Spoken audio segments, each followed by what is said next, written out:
레밍 효과라는 말이 있습니다. 이 말은 맹목적으로 남을 따라하는 행동을 두고 레밍 효과 이렇게 말을 한다고 합니다.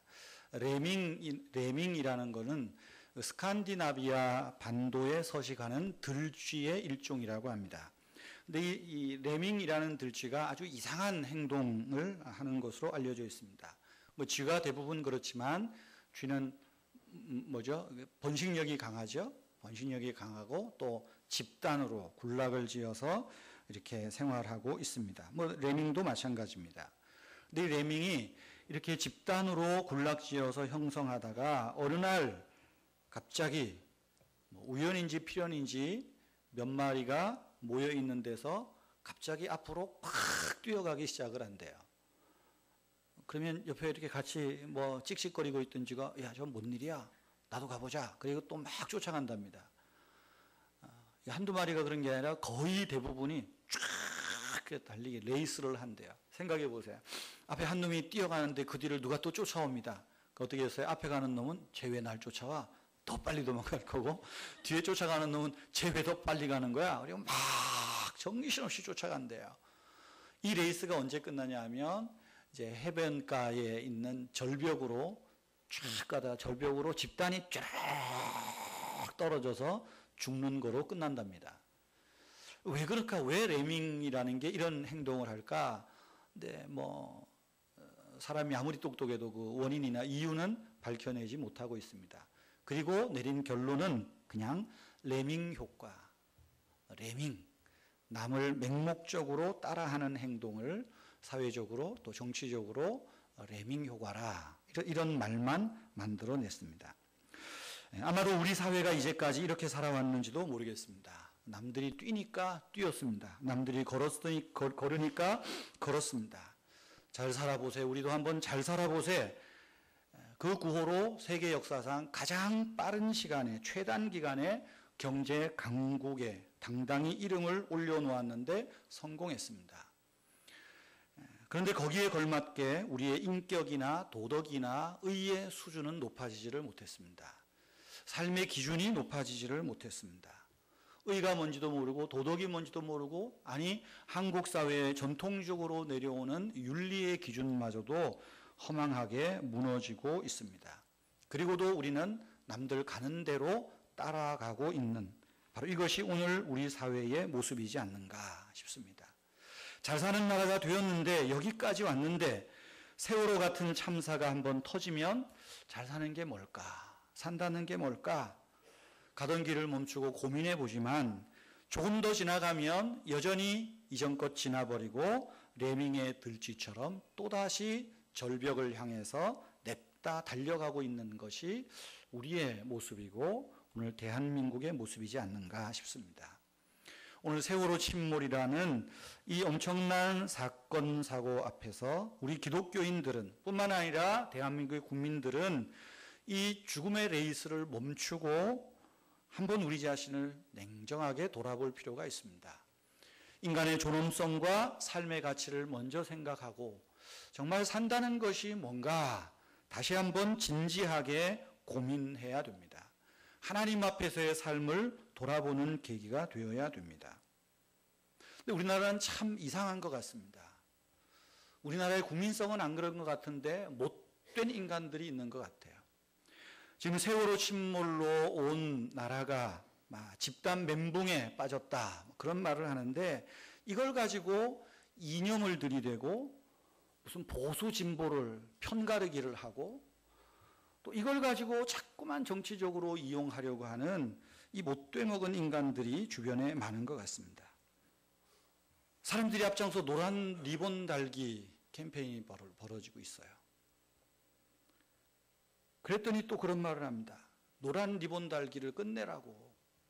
이거는 친노 종북 세력이나 하는 짓이라고. 여러분 어떻게 생각하십니까? 노란색이 친노 종북입니까? 빨갱이 색깔입니까? 옛날부터 어릴 때부터 배운 거는 빨갱이 색깔은 빨간색으로 알고 있는데 여당의 상징 색깔이 빨간색인데 나쁜 인간들이 많은 것 같아요. 지금 같이 울어줘도 모자랄 판에 울어줘도 모자랄 판에 지금 이렇게 좀 편가르기를 하고 이념을 갖다가 들이대고 지금 그러고 있는 거예요. 또 우리 기독교 안에서도 그래요.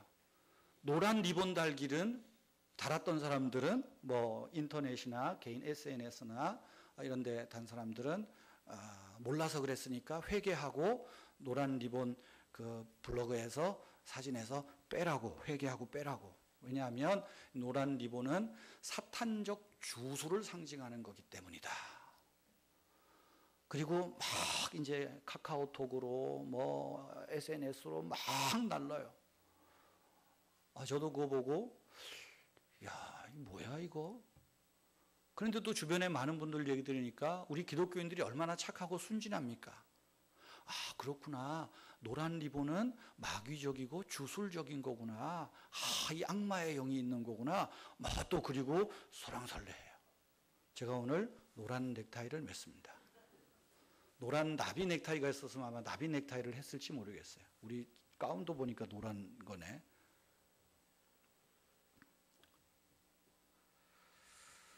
도대체 그 말이 어디서 나왔는지 모르겠어요. 그게 도대체 어디 성경에 있는지도 모르겠어요. 노란 나비가 왜 사탄이에요? 그 사람들이 하는 이야기는 노란 리본은 주술적인 의미를 가지고 있으니 사용하면 안 된다. 노란 리본 사용은 우상숭배고 사탄에게 미혹되는 것이다. 사탄은 세월호 사건을 통해서 전 국민을 우울증에 빠지게 하려고 한다. 그러니 이제 그만 슬픔에서 벗어나야 된다. 사탄이 세월호를 통해서 슬픔에 빠뜨리는 게 아니라 사탄이 지금 인간의 탐욕에 대해서 비웃고 있는 거예요. 근데 자꾸만 이런 식으로 해요. 그리고 노란 리본은 곧 노란 나비다. 나비는 영혼이 날아가는 걸 상징하기 때문에 이거는 마귀적이고 사탄적이고 주술적이다. 여러분 만약에 이거를 저와 여러분이 세월호 그 사건에 친척이고 가족이 있다 그러면 가슴 찢어지는 일 아니에요?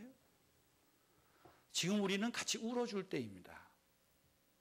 근데 우리가 지금 뭐 팽목항인가 거기 가서 구조활동을 하겠어? 거기 가서 뭘 하겠어요?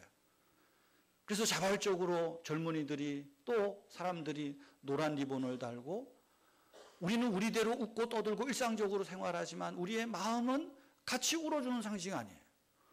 그게 뭐가 사탄적이고 주술적이에요? 여러분 나비를 누가 만드셨어요? 하나님이 나비 만들 때 사탄적으로 만들었어요?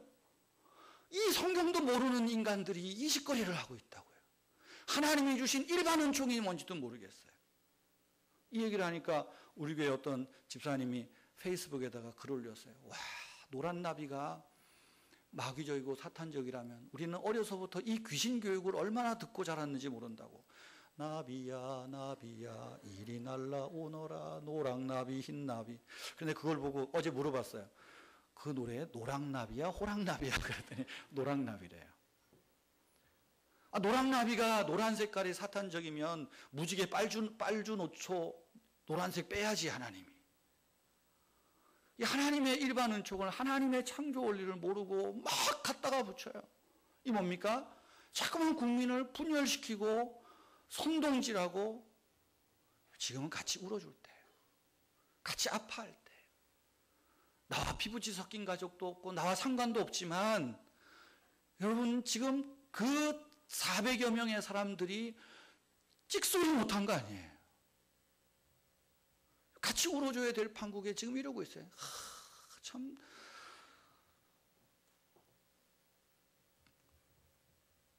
여러분 그런데 반응하지 마세요. 노란 리본 달 수 있으면 다르세요. 달고는 못 다녀도 뭐 우리 젊은 분들 인터넷 같은데 뭐 괜찮아요. 하세요. 전혀 사탄적이지도 않고 전혀 주술적이지도 않아요. 성경을 모르는 인간들이 그따위 소리 하는 겁니다. 예수님 당시에 실로암 망대가 무너졌어요. 그래서 18명이 압살을 당하는 사건이 있었습니다. 그때 소위 종교 지도자들이 모여서 토론이 벌어졌어요. 이 망대가 무너지고 18명 죽은 게 원인이 뭐냐? 이유가 뭐냐? Why? 그 내린 결론이에요. 저 18명의 사람들은 지독스럽게 운이 없는 게 아니라 저 사람들이 죄가 많아서 깔려 죽었다. 그리고 마치 우리로 식으로 말하면 저 세월호 무슨 일본의 원전터에서 많은 사람 죽은 것은 우상숭배하고 죄 있다고 소리 해야 되는 거 똑같은 소리를 하는 거예요. 예수님이 그 말씀 듣고 뭐라고 말씀했을까요? 예수님이 그 말을 듣고는 전혀 다른 반응을 보입니다. 누가복음 13장 4절 5절 말씀해 보면 실로암 망대에 치여 죽은 18사람이 예루살렘에 거한 다른 사람보다 죄가 더 있는 줄 아느냐? 내가 너희에게 이르노니 아니라. 그러면서 예수님은 이유는 얘기하지 않습니다. 너희도 만일 이와 같이 회개하지 아니하면 다 이와 같이 망한다. 실로암 망대가 무너져서 18명이 죽은 이 사건 이유가 뭐고 원인이 뭐가 아니라 지금 이 사건을 통해서 정신 차릴 자는 죽은 자가 아니라 살아있는 사람이라는 거예요. 그래서 회개하라는 것입니다. 여러분, 회개하라는 의미를 여러 가지로 생각할 수 있겠지만 여러분, 이 사건을 통해서 오늘 우리 시대의 사건을 통해서 주는 말은 뭡니까? 함께 울어주라는 거예요. 함께 울어주라는 것입니다. 좀 우울증에 이때는 빠져도 괜찮습니다. 울어줘야 됩니다. 가슴 아파해줘야 됩니다. 이 사건을 통해서 우리 자신을 돌아보고 가정을 돌아보고 나라를 돌아보고 사회를 돌아보는 기회로 삼으라는 것입니다. 실로암 망대가 무너질 만큼 부실하게 공사를 했다면 이제는 부실 공사를 하지 않도록 책임 있게 일하라는 것입니다. 관리 감독을 정상적으로 하라는 거예요. 정상적으로 돌아오라 주님이 말하는 거예요. 이 메시지가 사인이 있음에도 불구하고 돌이키지 않으면 또 이런 일이 또 발생한다는 거죠. 우리의 특징은 쉽게 분노하고 쉽게 잊어버립니다. 이제 세월호 침몰 슬퍼해야죠. 그래 정상적인 생활도 해야 됩니다. 그러나 우리가 이 사건들이 주는 의미를 잊어서는 안 됩니다. 회개하는 겁니다. 생명의 가치를 존중히 여겨주는 것입니다. 안전행정부가 이름만 안전행정부가 되면 안 됩니다. 때문에 예수 믿는 사람들은 시민의식을 가지고 국민의식을 높여야 됩니다. 국가의 시스템이나 안전의식에 대해서 더 관심을 가져야 되고 잘못된 관행이나 정치인들의 못된 생각을 감시하는 거 국민이 해야 돼요. 레밍처럼 무조건 따라가면 안 된다는 말입니다. 생명의 가치를 높이고 존중하고 이런 노력을 우리가 게을리하면 안 됩니다. 일제시대의 기독교인들처럼 정신을 차려야 됩니다. 이 무능한 정부가 이 부패한 이 나라의 관료들이 새로운 모습으로 거듭나도록 감시해야 되고 기도해야 되고 비판도 해야 됩니다. 그것이 다음 세대를 여는 길입니다. 미래를 열어가는 길이라는 말입니다. 여러분, 믿음 생활은 반응입니다. 믿음 생활한다는 게 뭐예요? 반응하는 거예요. 말씀에 대한 반응을 보이는 겁니다. 하나님의 말씀에 대해서 믿음으로 긍정적으로 반응을 보이는 거예요. 우리가 사는 사회에서 일어나는 각종 사건에 대해서 하나님의 자녀로서의 반응, 하나님이 이 사건을 통해서 나에게 주시는 교훈과 메시지가 무엇인가, 어떤 삶의 자세를 원하시는가 반응을 보이는 것, 이것이 믿음 생활이에요. 신앙의 반응을 보인다라고 할 때 뭐겠습니까? 또 다르게 말하면, 한마디로 말하면 신앙의 반응은 기도입니다.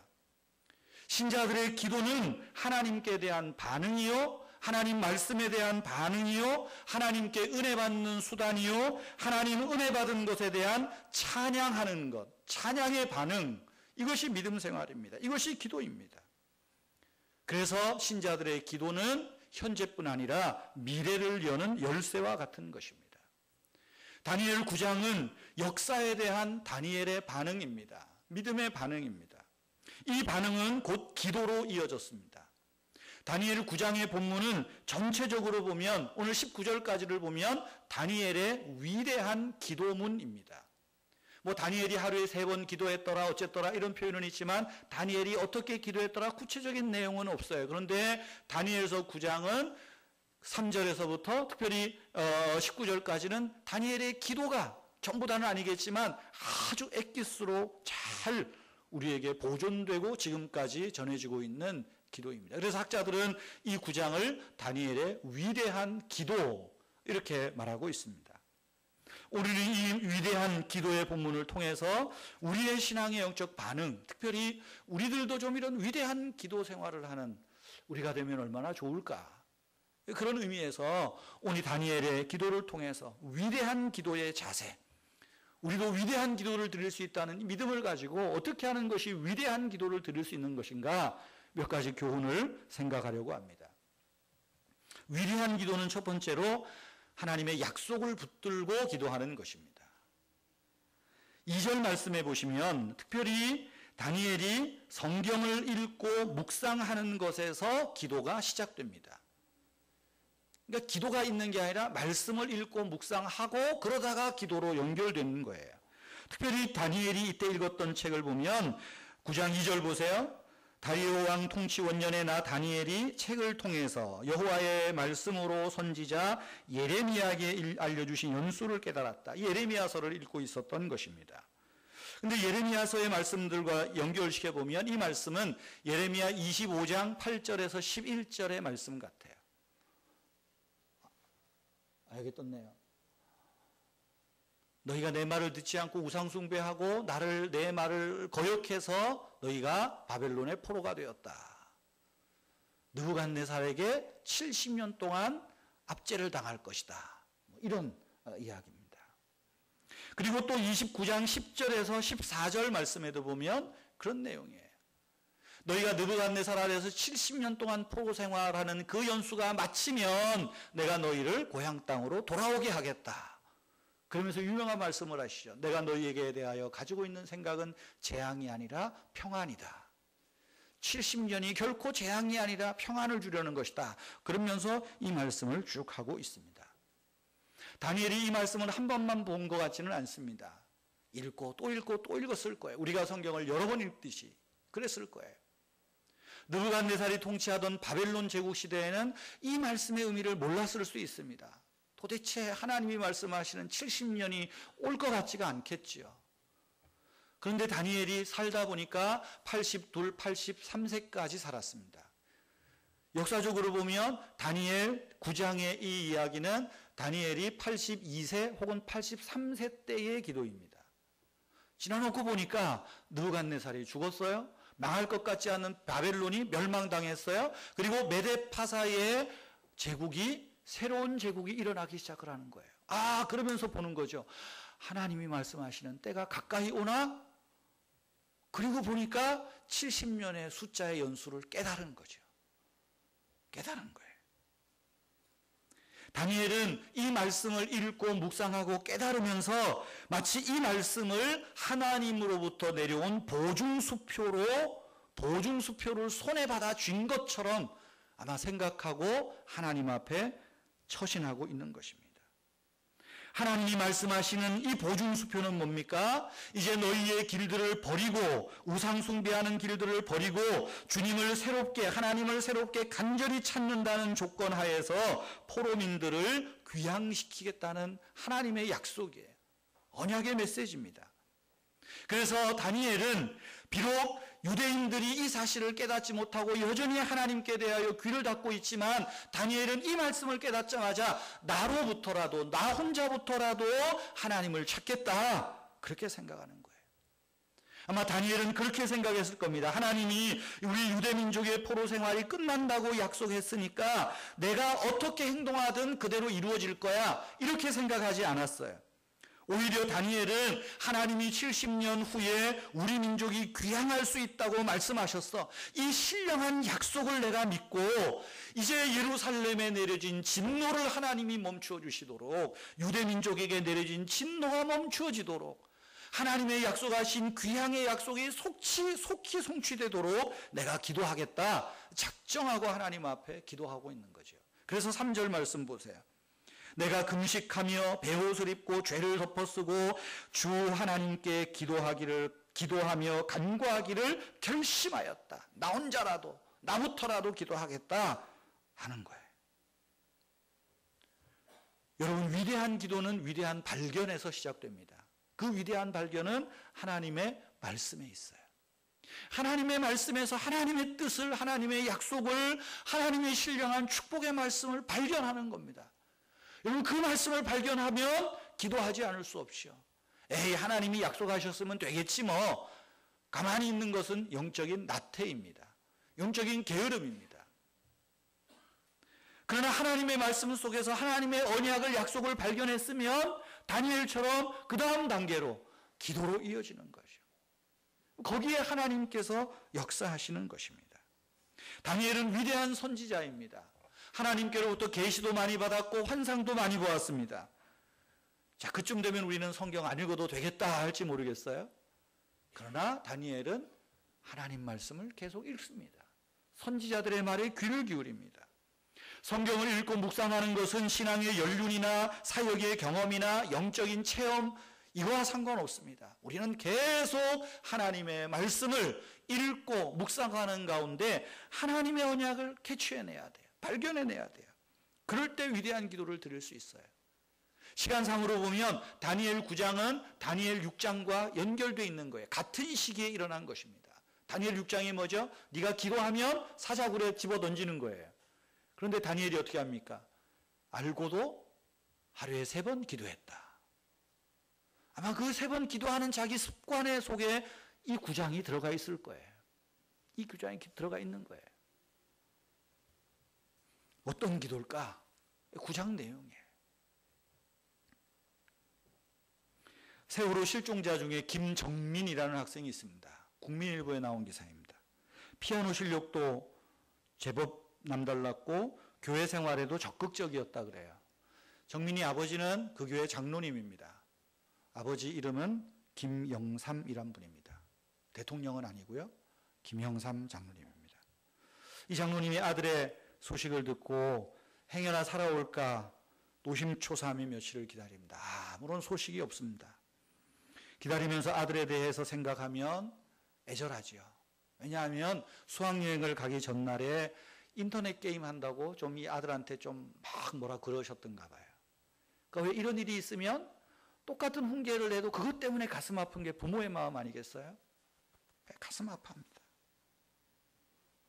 이렇게 갑자기 떠날 거 생각하면 실컷 인터넷 게임이라도 하라고 할 건데 그러지 않았겠어요?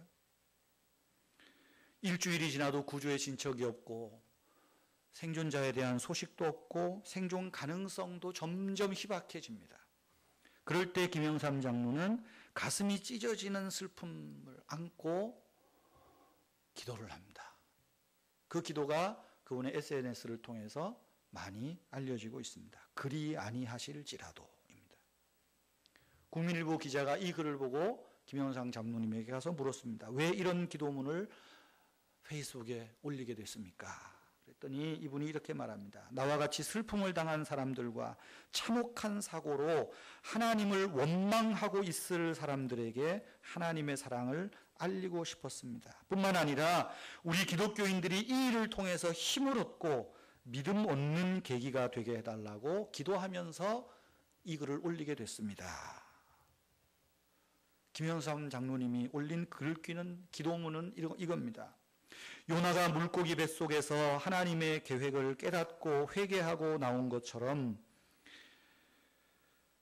우리 아들이 돌아오면 감사할 것이고 그리 아니하실지라도 정민이가 하나님의 자녀로 구원받은 것에 감사합니다. 이번 일을 통해서 하나님의 모든 백성들이 생사화복의 주권이 하나님께 있음을 항상 고백하고 우리의 생명이 영원하지 않음을 인식하고 잠시 있다가는 나그네 인생 계획 속에서 말씀과 기도의 현장, 오직 예수 그리스도, 오직 복음으로, 오직 전도자의 삶을 살게 하옵소서. 이렇게 기도를 올렸습니다. 그러면서 이 김영삼 장로가 기자에게 그렇게 말했다고 합니다. 아빠는 내 아들이 예수 잘 믿고 교회 생활 열심히 해준 것 때문에 오히려 감사하고 행복했다고. 천국에서 만날 텐데요. 그러면서 눈물을 흘리는, 가슴 아파하는 그 모습을 보는 기자의 마음이 메어 터졌다. 그렇게 말합니다. 어쩌면 이것이 그리스도인의 반응입니다. 말씀에 대한 반응이죠. 그 엄청난 사건 속에서도 아마 사드락 메삭과 아벳느고의 그 말씀을 붙들었는지 모르겠어요. 그리 아니하실지라도, 그리 아니하실지라도. 위대한 기도 두 번째는 죄를 회개하는 것입니다. 오늘 본문 말씀에 보면 읽지 않았지만 7절, 8절, 15절 말씀에 보면 반복되는 말이 있어요. 우리가 주께 범죄하였나이다. 우리가 주께 패역하였습니다. 말하고 있습니다. 10절, 11절, 14절에도 보면 우리가 여호와 하나님의 목소리를 듣지 아니하였나이다. 계속 같은 말들이에요. 13절 말씀에는 우리가 하나님을 기쁘게 하지 아니하였나이다. 말하고 있습니다. 죄를 고백하는 거예요. 어떤 죄입니까? 지금 우리가 이 포로 생활을 하고 이 형벌당하고 있으면 마땅한 일이라고. 우리가 하나님께 범죄했고 하나님의 말씀을 듣지 않았고 하나님을 기쁘게 하지 아니한 열매를 우리는 먹고 있을 뿐이라고 하나님의 공의를 인정하고 고백합니다. 여러분, 오늘날 우리가 당하는 비극은 어쩌면 국가의 죄에 대한 하나님의 반응일지 모르겠습니다. 좁게 적용하면 이 국가가 당하는 재난과 비극적인 사건은 오늘날 목사인 저의 죄와 오늘날 교회의 죄와 예수 믿는 성도들의 죄에 대한 하나님의 심판인지도 모르겠습니다. 회개하면 삽니다. 그러나 회개하지 않으면 점점 더 깊은 심해로 빠져들어갈 뿐입니다. 세월호 침몰이라는 이 비극 앞에 우리는 다니엘처럼 이제는 저와 여러분의 죄를 안고 교회의 죄를 안고 성도들의 죄를 안고 하나님 앞에 회개하여야 됩니다. 우리가 주께 범죄하였나이다. 우리가 여호와의 목소리를 듣지 아니하였나이다. 우리가 하나님을 기쁘게 하지 못하였나이다. 교회가, 목사가, 성도들이 내 교회를 키우는 일에만 앞장섰고 빚을 내더라도 교회당부터 크게 짓고 그러면 교인 찰 거라고, 교인 찬다고 해봐야 다 다른 교회 다니는 사람들을 끌어오는 거 아니겠어요? 성도들이 바로 서서 회개해야 됩니다. 국가의 죄를 회개해야 됩니다. 잘못된 관행들을 회개하고 우리 그리스도인들이 국민으로서 마땅히 해야 할 책무를 해야 할, 때로는 정부에 대한 비판조차도 하지 않고 맹목적으로 레밍처럼 따라다녔던 것 회개해야 됩니다. 구국기도회 한다고 시청 광장에 모이지 않아도 됩니다. 다니엘처럼 내가 있는 그곳에서 우리가 범죄하였습니다. 우리가 잘못했습니다. 내가 하나님을 기쁘게 하여 드리지 못했습니다. 이것이 위대한 기도입니다. 세 번째로 위대한 기도는 어떤 기도입니까? 하나님의 긍휼과 용서에 호소하는 것입니다. 다니엘은 자기의 의를 호소하지 않았습니다. 하나님, 내가 여기서 이렇게 사는 거 하지 않습니까? 사자굴에도 들어갔고 우상제물도 먹지 않고 나처럼 살아본 사람이 있으면 나보러 하십시오. 자랑할 게 있었습니다. 그러나 다니엘은 그렇게 하지 않았어요. 다니엘도 동일하게 내가 죄인이라고 고백합니다. 그러면서 하나님의 긍휼과 하나님의 용서를 붙들고 있는 거예요. 4절을 보십시오. 내 하나님 여호와께 기도하며 자복하여 이르기를, 크시고 두려워할 주 하나님, 주를 사랑하고 주의 계명을 지키는 자를 위하여 언약을 지키고 그에게 인자를 베푸시는 이시여. 여기 크시고 두려워할 주 하나님이라는 표현은 뭡니까? 하나님의 초월성을 인식하고 고백하는 거죠. 하나님의 경외심을 가지고 하나님께 나아가는 것입니다. 그러나 다니엘은 하나님의 경외심, 나와 동떨어진 그 하나님으로만 여기지 않습니다. 어떻게 말합니까? 주의 계명을 지키는 자를 위하여 언약을 지키고 인자를 베푸시는 분. 그 속에서도 하나님의 사랑을 보았고 하나님의 긍휼을 보았고 하나님의 용서하심을 보았다는 것입니다. 9절 말씀 보십시오. 주 우리 하나님께는 긍휼과 용서하심이 있사오니, 주 우리 하나님께는 긍휼과 용서하심이 있다 말하고 있습니다. 18절도 보십시오. 나의 하나님이여 귀를 기울여 들으소서. 눈을 떠서 우리의 황폐한 상황과 주의 이름으로 일컫는 성을 보옵소서. 우리가 주 앞에 간구하옵는 것은 우리의 공의를 의지하는 것이 아니요 오직 주의 긍휼을 의지하여 함이니이다. 다니엘은 하나님이 긍휼을 베푸시는 분임을 믿고 그 하나님의 긍휼하심에 용서하심에 확신을 가지고 그 긍휼과 용서에 호소하는 것입니다. 이것이 기도의 위대성입니다. 여러분, 우리가 기도할 수 있는 근거는 내 의에 있지 않습니다. 내가 남들보다 좀 열심히 예수 믿는 것 같다고 기도할 수 있는 게 아닙니다. 나를 사랑하시는 그 아버지의 사랑, 나를 용서하시는 그 아버지의 용서하심, 독생자까지 보내주셔서 우리의 죄를 담당하게 하신 그 하나님의 그 큰 사랑이 우리가 기도할 수 있는 근거가 되고 기도할 수 있는 호소력, 호소할 수 있는 바탕이 되는 겁니다. 하나님의 긍휼과 용서, 이거 없이는 우리는 하나님 앞에 설 수 없습니다. 여러분, 저와 여러분이 하나님 앞에, 말씀 앞에 우리를 투영시키면 얼마나 부끄럽습니까? 우리의 양심이 얼마나 나를 찌릅니까? 그러나 주의 긍휼과 자비를 붙들고 나가면, 주의 십자가를 붙들고 나아가면 주님은 우리의 기도를 들으시고 하나님께서 우리의 삶에 은혜 주셔서 회복해 하시는 줄을 믿으시기를 바랍니다. 찬송에 있죠. 내가 주께로 지금 가오니 십자가의 보혈로 날 씻어 주소서. 십자가의 보혈이 우리가 호소할 근거예요. 십자가의 보혈, 하나님의 긍휼과 용서. 위대한 기도의 네 번째는 하나님의 얼굴을 구하는 것입니다. 나의 필요, 조국의 필요에 머물지 않고 하나님의 얼굴, 하나님의 은혜를 구하는 것입니다.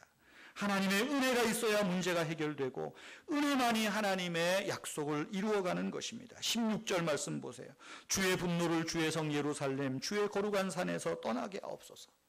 17절 주의 얼굴 빛을 주의 황폐한 성소에 비추소서. 주의 얼굴 빛을 주의 황폐한 성소에, 이 황폐한 조국교회에, 이 황폐한 우리 대한민국에 주의 얼굴 빛을 비추어 주옵소서. 18절 나의 하나님이여 귀를 기울여 들으시며 눈을 떠서 우리의 황폐한 상황과 주의 이름으로 일컫는 성을 보옵소서. 하나님의 얼굴을 구하는 것입니다. 얼굴을 돌리지 마십시오. 시편 80편에도 보면 시인이 기도할 때 그러죠. 주의 얼굴 빛을 우리에게 비추사 우리로 구원 얻게 하옵소서. 주의 얼굴 빛을 우리에게 비추사 나로 구원 얻게 하옵소서. 여러분, 그럴 때 어떻습니까? 19절 말씀 보세요.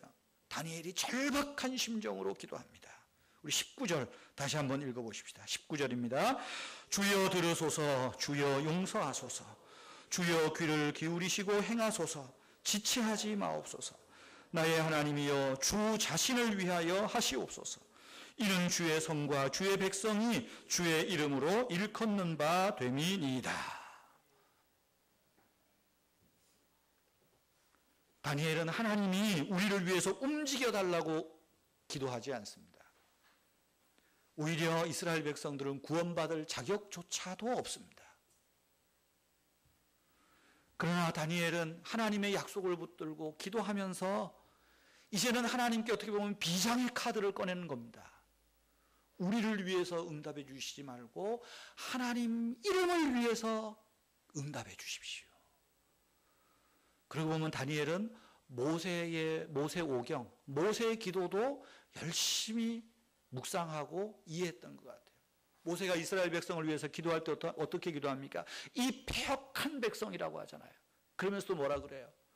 이 패역한 백성을 광야에서 몰살시키면 애굽 사람들이 하나님을 못된 분이라 그럴 거 아니냐고. 하나님의 이름을 위해서 우리를 용서해달라고 동일한 심정으로 기도하는 거예요. 그래서 19절 말씀 보세요. 주 자신을 위하여 하시옵소서. 그러면서 뒤에 뭐라고 말해요? 주의 성과 주의 백성과 주의 이름으로 일컫는 바 된 우리들. 내가 하나님의 자녀면 내가 잘 돼야 하나님 잘 될 거 아닙니까? 그 말 아니겠어요? 주의 이름을 위하여. 세상은 하나님의 백성들이 처한 상황을 보고 하나님을 평가합니다. 때문에 하나님께서는 당신의 명예를 위해서 반드시 역사하셔야 돼요. 이것이 다니엘의 호소고 어떻게 보면 지금 하나님을 설득해 가고 있는 거예요. 하나님의 명예와 하나님의 영광은 지금 이 이스라엘 백성의 처참한 형편 때문에 실추될 위기에 봉착해 있습니다. 대한민국 조국에서 나 때문에 우리 그리스도인들 때문에 하나님의 이름이 지금 처참한 지경에 이르고 있습니다. 이럴 때 우리가 호소할 수 있는 건 하나밖에 없습니다. 하나님의 이름을 위해서 나를 불쌍히 여기시고 교회를 불쌍히 여기시고 우리 교회를 불쌍히 여겨달라고, 이 대한민국을 불쌍히 여겨달라고. 이게 다 내 죄입니다. 교회의 죄고 그리스도인의 죄. 이제 우리가 호소할 건 하나님 은혜밖에 없어요. 하나님의 이름을 위해서 좀 일해달라고, 하나님의 이름을 위해서 좀 이 민족을 불쌍히 여겨달라고 기도하는 겁니다. 여러분, 이렇게 기도할 때 하나님이 어떻게 하십니까? 20절에서 23절 다 같이 읽겠습니다. 20절에서 23절입니다. 같이 읽습니다. 내가 이같이 말하며 기도하며 내 죄와 내 백성 이스라엘의 죄를 자복하고 내 하나님의 거룩한 산을 위하여 내 하나님 여호와 앞에 간구할 때 곧 내가 기도할 때에 이전에 환상 중에 본 그 사람 가브리엘이 빨리 날아서 저녁 제사를 드릴 때쯤에 내게 이르더니 내게 가르치며 내게 말하여 이르되 다니엘아 내가 이제 내게 지혜와 총명을 주려고 왔느니라. 곧 네가 기도를 시작할 즈음에 명령이 내렸으므로 이제 내게 알리러 왔느니라. 너는 크게 은총을 입은 자리라. 보세요, 우리가 기도를 시작하면 하나님이 어떻게 합니까? 가만히 계시지 않아요? 23절 보세요. 네가 기도를 시작할 즈음에 명령이 내게 내려졌나니, 하나님께서 우리가 기도를 시작하면 하나님의 응답은 진행되고 있다는 것입니다. 믿으시기를 바랍니다. 다니엘이 이 기도하고 금방 유대 민족이 해방된 거 아니에요. 2, 3년 지납니다. 다리우스 왕은 그래도 괜찮아요. 고레스는 폭군 중에 폭군입니다. 그런데 고레스가 등극하자마자 한 일이 뭐냐 하면 이스라엘 백성들은 너희의 고국으로 돌아가라 칙령을 내리는 거예요. 다니엘이 기도하니까 하나님이 지금 하나님의 역사를 만들어가고 있는 거예요. 마음 좋은 다리오가 아니라 못된 고레스를 통해서라도 하나님께서 지금 하나님의 역사를 이루어가는 거예요. 이 하나님의 섭리고 하나님의 응답하시는 방법입니다. 성도 여러분, 하나님의 자녀가 기도를 시작할 때 하나님도 동시에 응답을 시작하고 있음을 믿으시기를 바랍니다. 저와 여러분의 삶에는 반드시 하나님의 섭리하시는 때가 있음을 기억하십시오. 지금 여러분 개인적으로, 가정적으로 고난당하고 있습니까? 고난이 끝날 때가 있음을 믿으십시오. 그리고 그 때가 속히 성취되기를 기도하시기를 바랍니다. 내 믿음이 떨어지지 않기를 기도하십시오. 다니엘처럼 하나님의 약속을 믿기 때문에, 확신하기 때문에 기도하면서, 기도를 통하여 고난의 때가 끝나고 하나님의 은총의 시대가, 회복의 시대가 열리기를 간절히 기도하시기를 바랍니다. 이것이 오늘 저와 여러분들이 해야 할 일입니다. 위대한 기도를 드려야 됩니다.